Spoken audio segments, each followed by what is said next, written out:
어,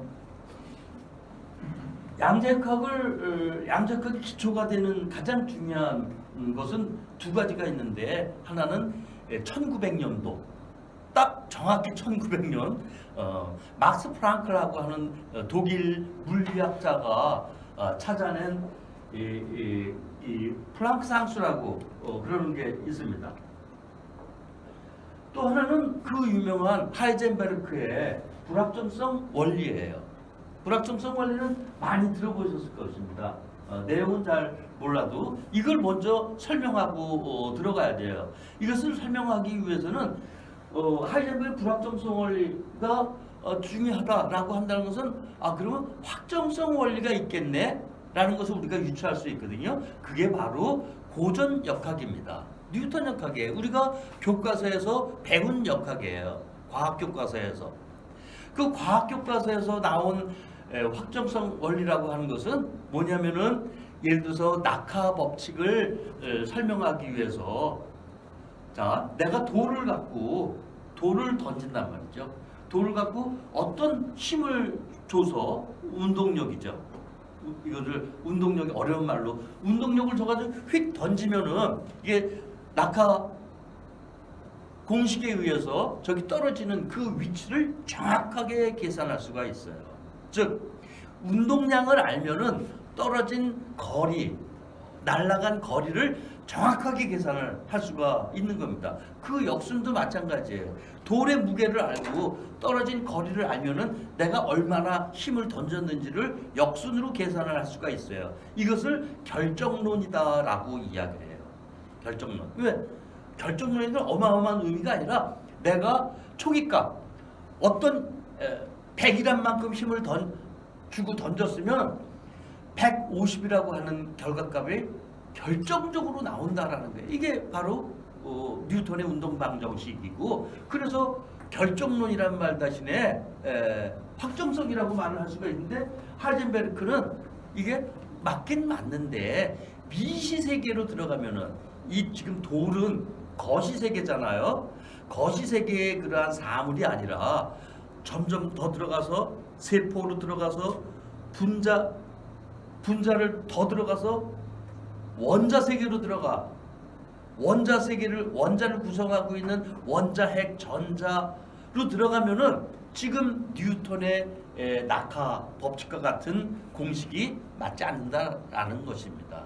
그래서 그게 불확정성 원리예요. 그래서 이 말을 그대로 하면은, 옛날에는 입자라는 말 대신에 내가 던지는 돌멩이라고 그래요.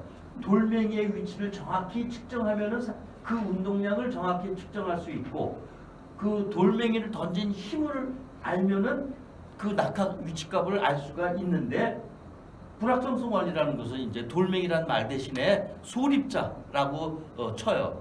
그래서 입자의 위치를 정확하게 측정하려고 하면은 자동적으로 운동량을 정확히 측정할 수 없고 그냥 확률적으로만 대충 알게 되고, 또 거꾸로 운동량을 정확히 측정하잖아요. 그럼 그 위치값을 정확히 모르고 대충만 알 수가 있는 한계라는 게 바로 하이젠베르크의 불확정성 원리인 것입니다.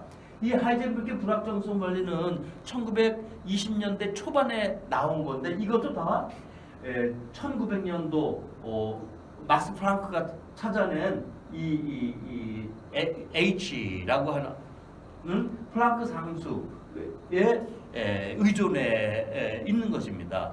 그래서 이것은 뭐냐? 지금 내가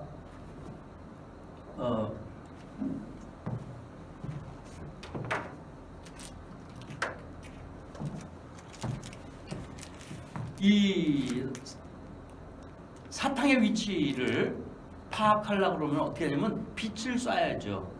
빛을 쏴가지고 다시 이 케이스의 위치를 알려고 그러면은 빛을 쏴야 돼요. 빛이 이제 입자라고 쳐요. 그럼 여기 빛 입자가 날아가서 여기 탕 부딪히면은 통과를 못 하잖아요.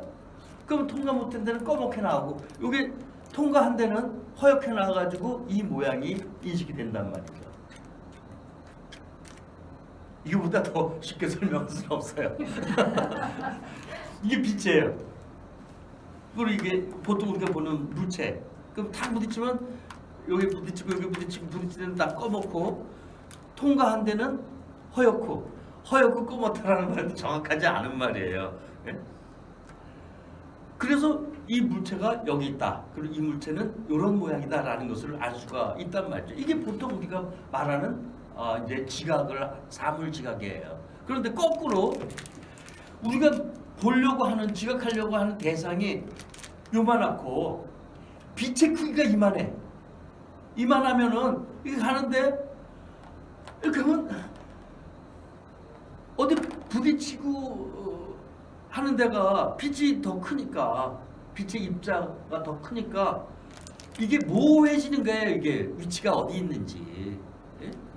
그래서 불확정성 원리가 나오는 것이지 인간의 인식 능력이 부족하기 때문에 생기는 건 아니라는 거예요. 즉 불확정성 원리는 인간의 인식 능력 부족 때문에 나온 게 아니라 자연 세계가 원래 그렇게 돼 있는 겁니다.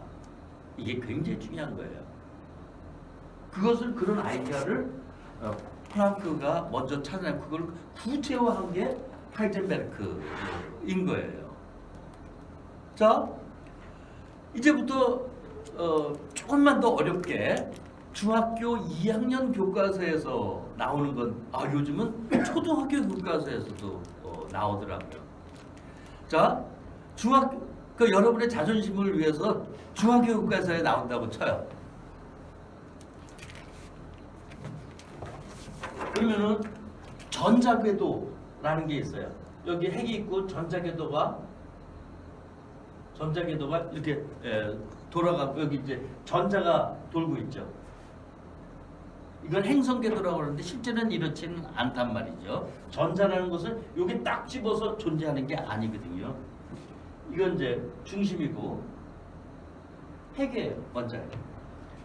그럼 이렇게 돌다가